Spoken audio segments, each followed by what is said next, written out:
Hello everyone, welcome to DC Minds. In this video, we are going to learn about another smart pointer called WeakPTR, which is introduced in C++11.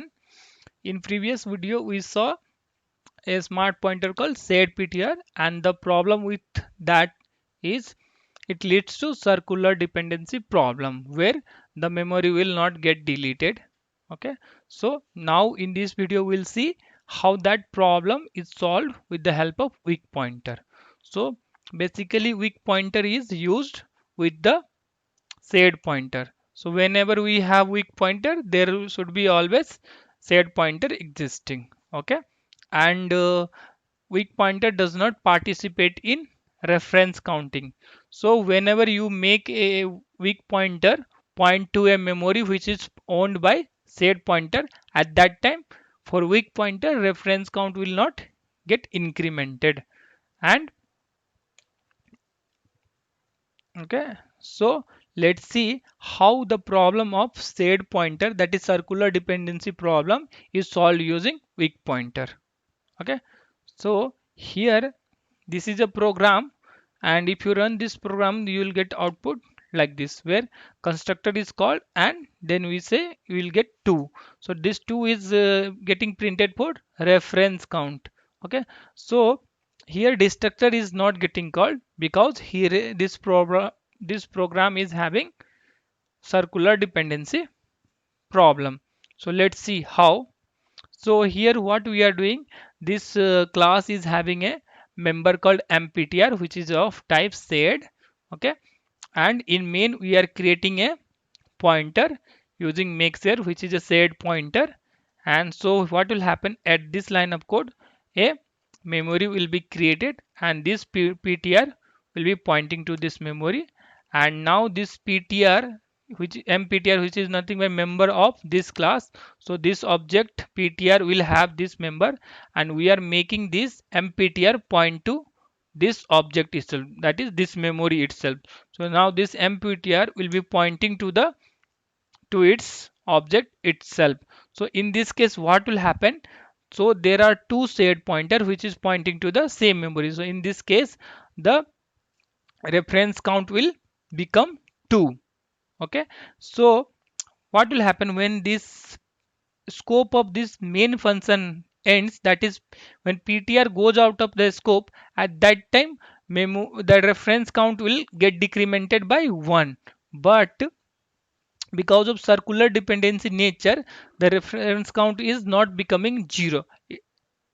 That is because there is a circular dependency problem. So since the reference count has not become 0, at that time destructor will not be called and memory will not get deleted.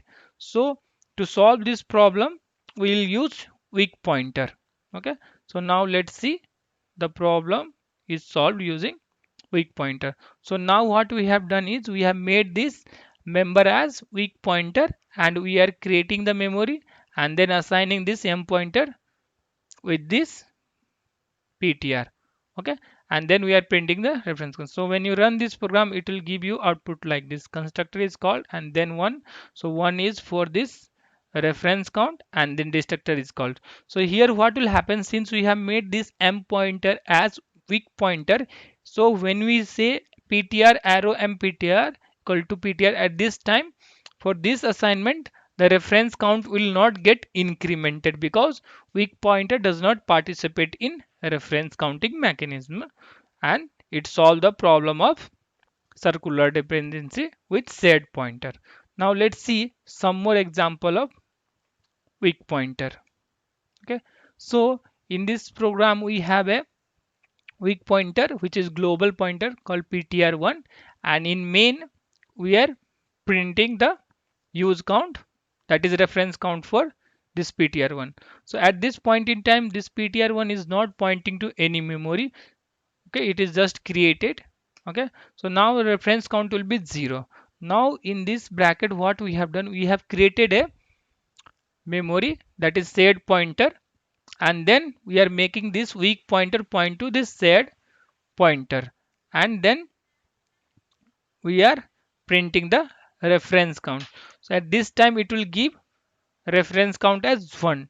because since this is a weak pointer, for weak pointer the reference count will not get incremental. So when we are creating this ptr, the shared ptr, at this time the reference count will be 1, and this ptr is pointing, since it is a weak pointer, the reference count will be still 1, and the output is here 1.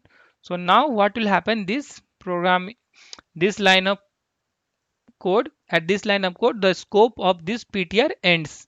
So what will happen when we try printing this reference count again for this ptr1, now it will become 0 because the scope of this ptr has gone, and now the ptr1, that is weak pointer, does not participate in reference counting mechanism. That's why this reference counting is 0.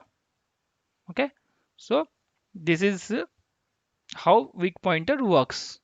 Okay, so final output will be this. Okay, so thanks for watching. If you like this video, please subscribe to my channel and hit the like button.